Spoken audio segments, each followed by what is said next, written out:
안녕하세요. 경희서당의 강경입니다. 애벌레 촉자가 들어간 한자들 몇 자나 될까요? 이런 자 많이 보셨고 총나라 촉자로 많이 아시는데 그거는 삼국지에 나오는 유비의 나라 이름에서 가차해서 그런 거지 애벌레 촉자가 원자입니다. 이 자가 들어간 한자 한번 모아서 배워볼까요?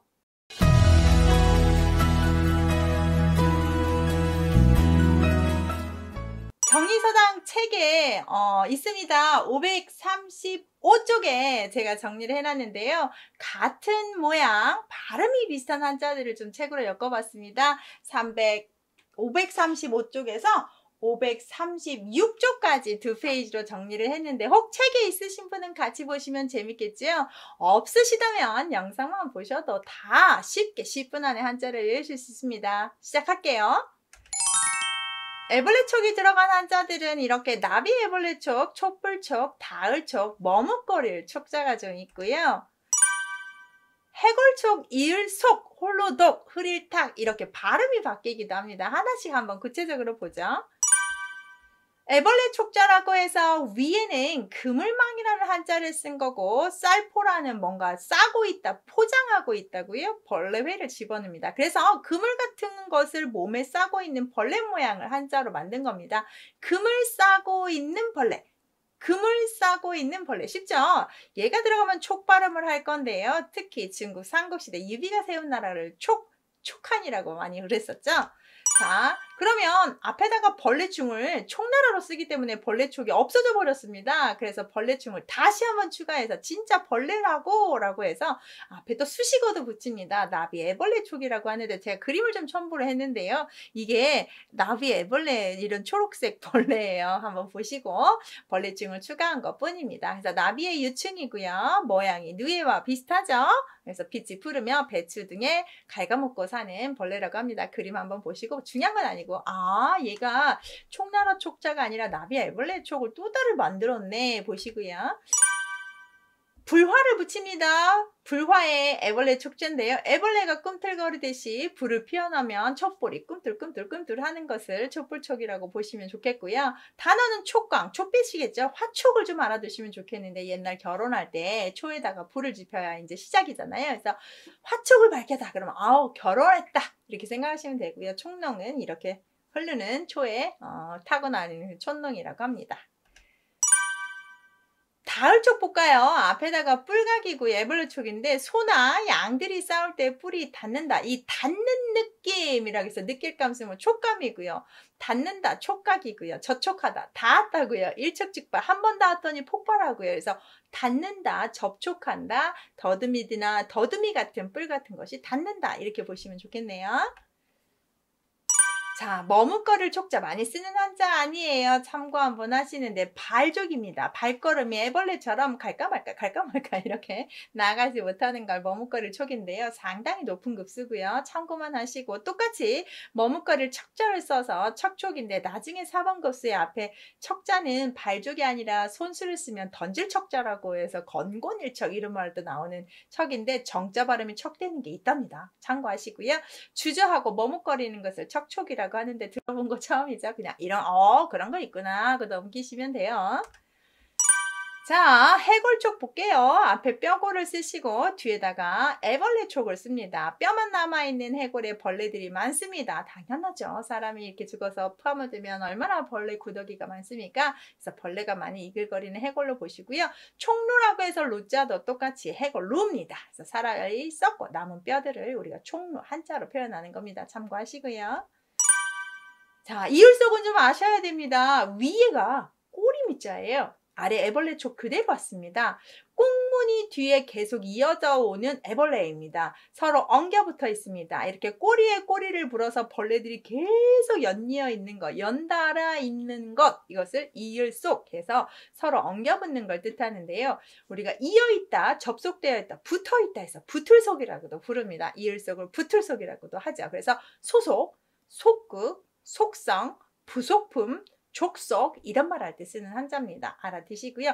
어디에 소속되다로 정말 많이 붙어있다 또는 부속병원, 부속품 할 때 많이 쓰죠.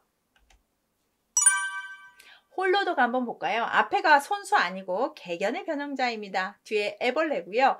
개와 벌레들은 사람처럼 사회를 이루지 못합니다. 알아서 독자 생존을 합니다. 자기 그룹까지는 하겠죠. 둘이 사귀지는 않아요.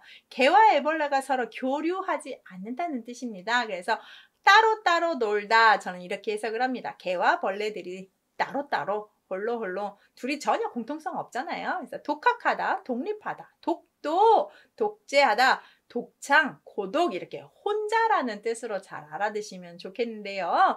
우리 독도는 당연히 아시고 독재도요, 자기 혼자 만드는 게 독재예요. 흐릴탁 볼게요. 물수의 애벌레인데요. 전 생각만 해도 너무너무 끔찍한데 물에 벌레가 살아요. 와우, 더럽죠. 흐린 물이에요. 혼탁하다. 탁주, 막걸리 탁주요. 탁세, 아주 혼탁한 세상이죠. 이거 흐리다는 절대 좋은 말로 쓰지 않습니다. 나쁜 말로 써요. 안녕하세요. 경희서당의 강경입니다. 오늘은 구할수라는 한자가 다 들어가는 한자를 정리 한번 해볼까요? 이 구할수가 들어가는 한자가 그렇게 많이 있을까요? 있습니다. 한번 저랑 같이 공부해 보실까요? 혹시 경희서당 책이 있으신 분들은 제가 정리를 좀 했는데요. 329쪽에 있습니다. 329에서 330쪽까지 이렇게 많지는 않지만 간단하게 정리할 수 있으실 것 같고, 자, 이렇게 정리하신다면 참 좋겠지요? 책이 없으신 분들은 저와 이 영상을 같이 봐도 되니까 끝까지 한번 시청해 주세요. 구독, 좋아요 눌러주시면 제가 많은 힘이 됩니다. 시작하시겠습니다. 자, 뭐뭐 들어가냐? 선비유, 젖먹이유, 젖을유, 저고리유, 나아칼라. 여기 수 발음인데 다 유로 바뀌고 나까지 발음이 있습니다. 특이하죠? 한번 보실게요. 자, 먼저 구할수를 확실하게 아셔야 되겠습니다. 비우에다가 수염 이자인데요. 비가 수염 늘어져 있듯이 주룩주룩 내리니 농사에 정말 잘 썼다, 요긴했다, 농사에 요긴하게 쓰이는 걸 정말 필요하게 구하는 걸 우리가 구할수인데요. 자, 물 없으면 사람 살 수 없습니다. 농사 질 때 비 없으면 안 됩니다. 그래서 비가 이렇게 주룩주룩 내린다는 모습이고요. 수요 이럴 때, 필수 이럴 때, 그 다음 수용할 때 씁니다. 반드시 필요하다라는 표현이고요. 수요, 우리가 필요해서 구하는 거고요. 수용, 내가 받아들이는 거고요. 그래서 구할수는 이렇게 비가 필요합니다 라는 뜻으로 좀 해석하면 좋겠어요. 사람이 들어가 버렸네요. 사람인 구할수, 선비유. 자, 이 사람이라는 사람이 선비라는 뜻 같은데 사람들에게 필요한 지식을 주는 사람은 우리가 꼭 필요합니다. 인재 필요하죠. 어떤 사람이 되느냐에 따라서 모든 것들이 변합니다. 뭐 학교에서도 어떤 담임 선생님이 오느냐에 따라서 분위기가 달리고 어떤 교장 선생님이 오느냐에 따라서 학교 분위기가 달라지죠. 회사 볼까요? 어떤 부장님이 부임하시냐에 따라서 분위기 달라집니다. 집에서 어떤 부모 밑에서 자라냐에 따라서 달라지죠. 나라도 어떤 대통령에 따라서 달라집니다. 자, 사람이라는 것을, 이 사람 때문에 많은 것을 변하기 때문에 지식을 준비하고 도와주는 선비, 우리는 그런 중요한 선비가 필요합니다. 그런 선비를 구합니다. 이렇게 외우시면 좀 편할 것 같고요. 유학, 유생, 유림, 유교, 유불선, 유학하고 관계된 이 선비, 유학, 성리학하고 관계된 한자로 제일 많이 씁니다. 저도 학교 다닐 때 이제 한학을 보기 때문에 이 한자를 상당히 많이 봤던 것 같습니다. 유발음입니다. 젖먹이유. 자, 아이에게 젖을 줍니다. 자, 아들이 어머니 젖을 늘 갈구하죠. 구하죠. 자, 젖을 먹이는 엄마고 젖을 구하는 아들입니다. 젖을 구하는 아이, 젖먹이 아이. 그래서 이 젖먹는 아이를 유자라고 해서 어린아이고, 유임금, 생전에 벼슬하지 못한 사람의 아내를 신주나 명정에 쓰던 존칭인데, 우리가 지방 쓸 때 쓰는 유자죠? 그럴 때도 쓴다. 그래서 생전에 벼슬하지 못한 사람의 아내, 평범한 선비 아내의 제사 지낼 때 쓰는 지방에 쓰는 유자도 됩니다. 그래서 젖먹이 유자는 이렇게 유인 유자도 있다는 거 알아두시면 좋겠어요. 자, 그 다음 젖을유 볼까요? 앞에다가 물수 쓰시고 뒤에다가 구하다 써서 비가 내려 젖었다. 원래 뒤에가 비가 내려서 구한다. 비니까 비에 물에 젖다인데요. 유필이라고 해서 붓쓸면 먹물에 이렇게 적셔야 되죠. 그래서 적셨다는 얘기는 이제 뭐 할 거예요? 글 쓸 거죠. 그래서 글을 쓰는 걸 유필이라고 합니다. 좀 어려운 한자인데 1급 정도의 이 저줄류 이런 한자들이 좀 나와요. 자, 그 다음 한자 보면 저고리유. 자, 앞에다가 옷 썼으니까 저고리 되고 얘는 발음을 줌수가 유가 된 것 같습니다. 저고리를 구해서 입다. 옛날에는 옷을 다 만들어 입기도 하고 입었던 옷이 저고리 치마니까 그래서 저고리를 유이라고 합니다. 좀 특이하긴 하죠. 많이 쓰진 않지만 이런 저도 있구나. 한번 보시고 자, 나약하려는 좀 알아두십시오. 마음이 나약한데요. 마음이 나약해서 맨날 도움을 구합니다. 자기 혼자는 아무것도 없어요. 맨날 엄마가 있어야 되고 누가 있어야 되고 뭐가 있어야 되고 뭔가 계속 구하는 마음. 마음이 나약해서 도움을 구하는 마음 해서 나약한 마음인데요.